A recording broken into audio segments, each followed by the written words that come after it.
নিজের জন্য কিছুই কিনিনি।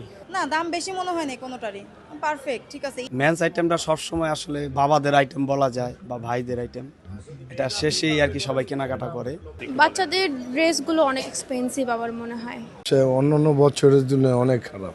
বিভিন্ন দেশে যুদ্ধ লেগে রয়েছে, এই কারণে মনে হয় ব্যবসাটা বেশি এফেক্ট করছে। না না, নিজের জন্য এখনো নেওয়া হয়নি, পরে।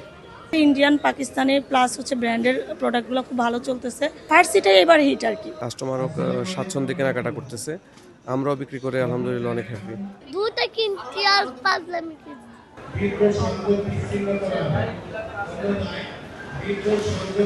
কিছুটা রিজনেবল, কিছুটা আসলে ড্রেসের উপর ডিপেন্ড করে।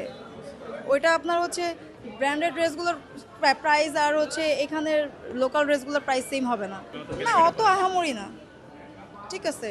না, দাম বেশি মনে হয় না কোনোটারই, পারফেক্ট, ঠিক আছে। ঈদ হিসেবে যতটুকু হওয়া প্রয়োজন অতটুকুই। এই তো শাশুড়ির জন্য ড্রেস, ননদের জন্য ড্রেস, নিজের জন্য নিছি, বেবির জন্য নিছি, বাবা মার জন্য আগেই হয়ে গেছে, কিন্তু 10,000 আগেই করে ফেলছি। না, হাজব্যান্ড নিয়ে আসছে, হাজব্যান্ড বেবি নিয়ে আসছে। রেট আছে কিন্তু আহামরি না, মানে যেমন থাকার কথা ছিল ওরকম না। না, অত আহামরি না, আগের বছরের মতোই মনে হইলো অনেকটা, মানে নতুনত্ব কিছু নাই, সেম। বসুন্ধরাতে ঘুরেছি, ওইখান থেকেই আমার জন্য নেওয়া হয়েছে সবগুলো, ওইখানেই ইউনিক কিছু পেয়েছি, বাট এই মার্কেটে আসলে ওরকম কিছু পাওয়া হয়নি।